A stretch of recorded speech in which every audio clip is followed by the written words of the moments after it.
Hey everybody, it's Chicago Sean McLaughlin. I thought I would record a little video here showing you my screen, talking about what's going on, just to kind of review January and to kind of give everybody an intro or an idea of what it is that I'm at least currently trying to do here with my SPX option strategy. Now, just a little background. When we started the year, January 1st or January 3rd was the first trading day of the year. I came in with an idea of doing debit spreads and trend following with those debit spreads. And in the first week, like the first 5 trading days coming in, it was looking great. We had the first sell off. If I bring up the chart here, we had right here, we had this sell off that began at the beginning of January. And we captured this pretty well in open profits. Unfortunately, when we kept adding to the puts on the way down and then we had the big rebound, all those profits quickly evaporated and I was back to where I started. But more importantly, this experience early on, the first 2 weeks of the trading year, while I saw that there was merits in that strategy, it required me to be at my desk, chained to my desk all day long, because missing an opportunity was just as bad as losing money. So whether or not that made money ended up being flat for me, but the real lesson that I learned was that's not how I want to trade. That's not how I can trade. I can't be stuck at my desk. I can't have a position that needs to be babysat.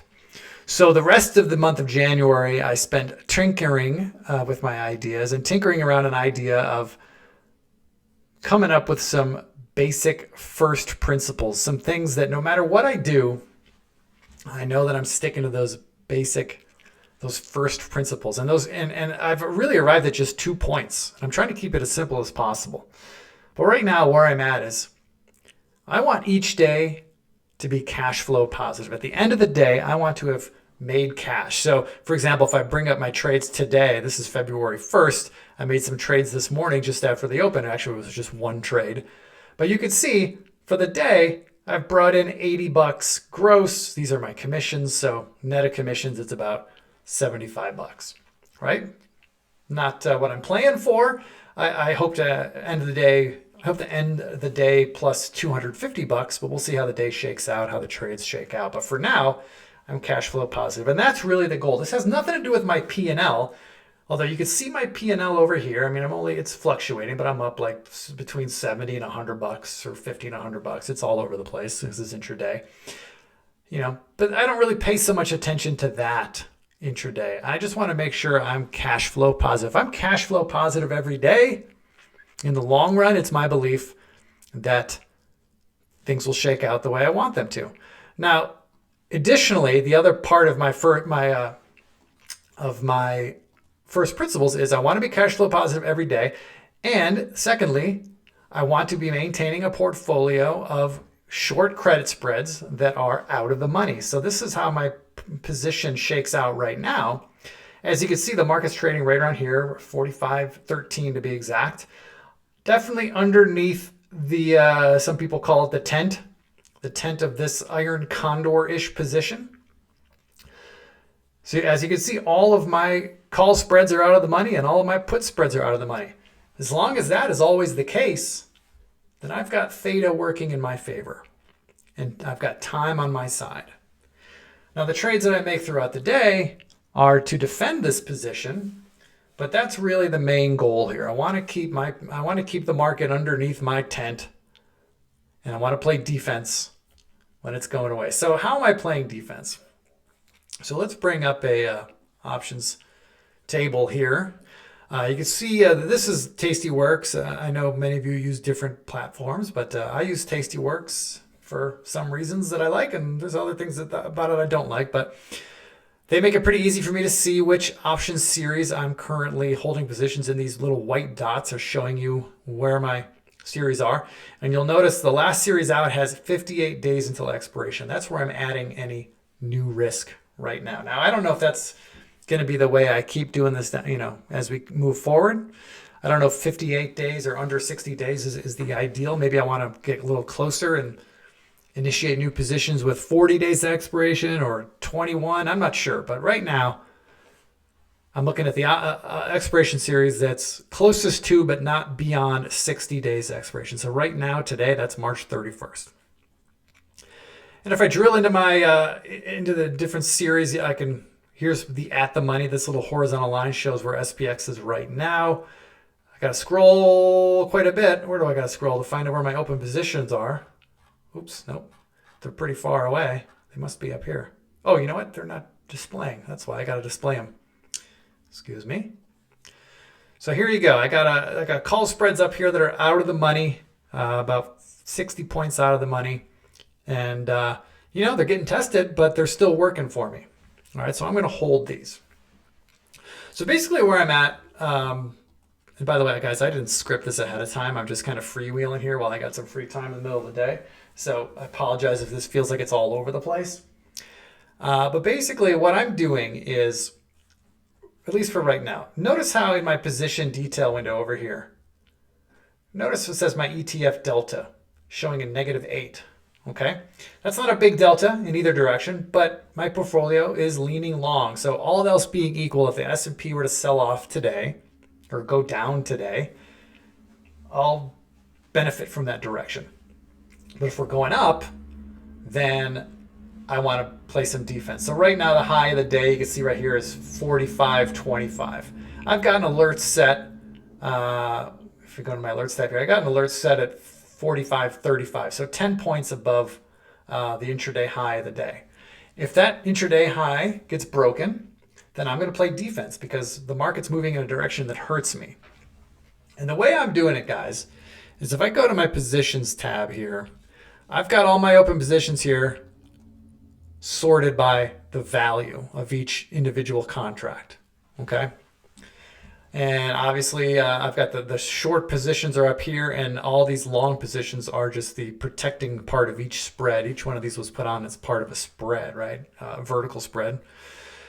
And so if the S&P is going to break out to new highs, then what I want to do is I want to close my cheapest short option. All right. And in this case, if I'm looking at my position, I can see right here, this option right here is the cheapest short option that I have on the books right now. And it happens to be a put, which makes sense, right? If the market's going up, the short puts are doing well. So it's likely that these are going to be the cheapest, at least for now.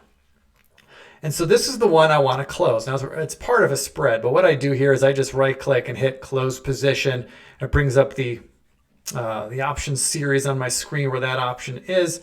And I just got to scroll down to find it. Here it is. It's way out of the money, right? It's a 40.60. We're currently trading at 45. Now, I don't want to just close that option. I want to close the spread that it's a part of, and that's this long option here is the spread that it's a part of. So I will add this, and then you can see here at the bottom, it's going to cost me $1 to cover this $10 wide put spread. It's a 460 short put and a 450 long put. It's a vertical spread, right? It's going to cost me about $1 to cover that. So what I'm doing here is I'm covering my cheapest spread. And why am I covering the cheapest spread, guys? Well, because this spread, I can only earn another $1 from here, but I'm holding $10 worth of risk. So if the market were to sell off, and boy, the way we've seen the markets moving lately, I mean, it's totally reasonable within 45 days that this spread can actually be threatened and go in the money. So if the market sells off, I could actually end up losing $9 from here, but I can only make $1. So my risk reward is pretty skewed here. It's skewed against me. All right, so that's why I'm covering this cheapest put spread. But I'm not going to stop here, guys. Every time I cover one, I want to reestablish a new one. And so what I would do is if I'm covering this, I'm going to stay in the same series and I'm going to sell a 25 delta put against it. So I would look up here. Here's the 25 delta put currently, right? So I would add a put and I'm going to stay in the same structure. I'm going to do $10 wide. So I would add that one. And now instead of costing me just $1 to close this, when I add this in, now I'm looking at about a 75-cent credit or an 80-cent credit. All right. And I've basically moved this put spread from out of the money, and it's booking the profit. I've closing that as a profit, and then reestablishing a new one at the 25 delta. 25 delta is where I like to sell my options. All right, gives me a lot of room to be wrong, a lot of time to be wrong, and still get paid pretty well to do it. So if the market moves higher, I'm going to close my cheapest spread that's on the books and roll it up into the up to a 25 delta strike and do it all for a credit. All right. Wash, rinse, repeat. If we keep going higher, every $10 higher in the SPX, I'll keep doing similar trades. I'll keep going to my positions tab. I'll look for my cheapest short put that's on the books, or my cheapest short option. It'll likely be puts, at least for the next few adjustments. And then I'll close that short put and reestablish a new one. Now, it might come a time when we're going up and the cheapest option is a short call. Well, great. I'll cover the short call and then reestablish a new one at a new strike, preferably for a credit. Now, as the day goes on and I do all those kinds of trades, if at the end of the day I'm not at my profit target, or not my profit target, but my cash flow target, then I'll go ahead and just establish a new iron condor in the back month for a credit to bring my credit up to where I want it to be. Again, I'm trying to have a cash flow of about $250 every day. That number's subject to change, but that's the number I'm doing right now.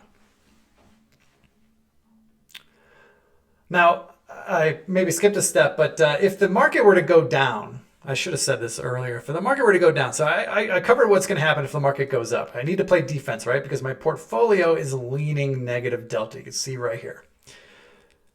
But if the market moves down, let's bring back my position delta again. It looks messy because I got all my strikes in here. Let's get rid of those. Let's clean that up. Okay. So if the market were to go down, you can see I got a lot of room before this position starts getting in trouble. So right now, if the market moves down, I'm gonna do nothing. I'm gonna sit on my hands. Okay. I'm not gonna start taking action until my positional delta flips and starts going positive. In that case, then I'll be making adjustments every new low, every $10 down.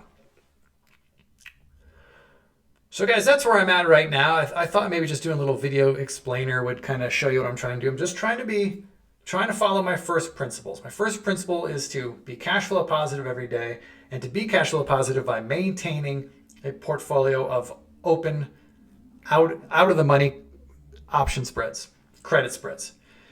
Okay, and by the way, maybe one adjustment I didn't talk about because it's not happening right now, but if any one of my call spreads were to go in the money, okay, now all of a sudden it's not a theta positive position. I'm actually losing money every day that goes by that spread is in the money. Well, that's a spread I want to cover and roll out. In that case, I will cover that spread when it goes in the money and roll it out to the back month. In this case, the back expiration. So in this case, it'd be the March 31st. I would sell them in 58 days out. So trying to stick to my first principles, trying to be cash flow positive every day, trying to maintain a portfolio of open, out of the money credit spreads, because all else being equal, if the market does nothing, I'm getting paid, right? And one thing I want to bring up right here, I'll bring this little spreadsheet over here. This is tracking the cash flows for the year. Now, remember the first, 6 or 7 trading days of the year, I was doing the debit spreads. That just was a whole lot of work and not something I want to do. So the trading commissions were pretty heavy in the beginning of the month. This doesn't track my open P&L. I probably should have tracked that, but I'm really just paying attention to the cash flow, which is this column. And so you can see right now, this is up to date as of today. I've brought in $4,688 net cash flow after commissions so far this year. Now, you net that up against, if you come over here into this window, right now you can see the net liquidity of my position. If I were to close my entire position right now, it's going to cost me $5,300 to close it. But I've only brought in $4,688. So as you can see, I'm a net loser. And you know where all those net losses came from? Right here. Look at all these commissions and fees. If you add all these up, look at my sum down here, $656. That's how much I've paid in commissions and fees this year. And this number right here is basically represents my loss for the year. Gross, I'm basically flat, which is fine because I've been building this position with the expectation of it paying off down the road, which I believe it will. But the commissions represent all my net losses for the year, which is a bummer. And a big reason why I've shifted to this style of trading, because I want to trade less. You'll notice, if you look at these commissions here, a lot of days where I was paying, $40, $50 a day in commission. But now, and recently, you'll see I'm paying a lot less, right? A lot less in commissions. Yesterday was a little bit more because I established some new stuff. But trying to keep commissions low because, hey, that's money you don't get back. That's money that's lost to the market. So here I am right now so far. I've collected $4,688 to start the year. No big whoop. We're doing this small. We're not trying to change the world here. We're just trying to build a repeatable process, a repeatable system. And the thing about my first principles that I keep going back to, guys, is I want to be cash flow positive every day. I want to maintain a portfolio of open, out-of-the-money credit spreads. As long as I adhere to that, then the trading rules that I come up with can be flexible, okay? What I do today, I might not do tomorrow. And what I do tomorrow, I might not do next week. But as long as all the trades that I'm doing follow those first principles or serve those first principles, then we're doing something good here. Because I'll tell you, where I've always gotten myself caught up and gotten in trouble in the past is I've been so rigid about trying to formulate rules that are inviolate, rules that cannot be broken. The problem is you do those rules and then the market throws you a curveball that you weren't expecting, and then you're like, oh shit, my rules don't account for that situation. And then you end up, at least me, I end up throwing all the rules out and starting all over again, which is probably bad, but that's like me, my human, my wetware, my flaws exposing themselves, right? So the way I minimize regret in the market is by, instead of having these totally inflexible rules, what I'm trying to do now is just be mindful of what my first principles are. And as long as every trade that I do serves those first principles, then I feel like I'm doing something good here. Now, I'll just quickly end a quick shout out to many of you in the community. I'm not going to single you all out by name, but I'll certainly single out Craig, who's been one of the first guys in this community. And Craig's been really helping me out here, giving me a lot of feedback, both in the Discord streams and also kind of hitting me privately. Craig, I really appreciate you helping me get my head around this, and your input has been incredibly valuable. Please don't stop. I love it. There's a few other you guys, Joe, Mike, Tom, Amy, who've been reaching out to me privately. That's cool too. I love it. Any way you guys want to engage with me, I appreciate it. That's what we're trying to do here, trying to build a community where we can all, learn and help each other. And I hope that what I'm doing inspires you to do what you do better. Maybe you do what I do. Maybe you do something completely different, or maybe you just do what I do, but with your own little wrinkle. That's fine. I'm not trying to figure out the only way to make money trading SPX options. I'm just trying to figure out a way that works for me. And I hope that you guys find this inspirational or educational or insightful, or I hope it gives you ideas. All right, that's all I got, guys. Thank you for hanging out, and thanks for being a part of the community. And if you know any other options traders that might benefit from hanging out with us, let them know. Invite them. Thanks.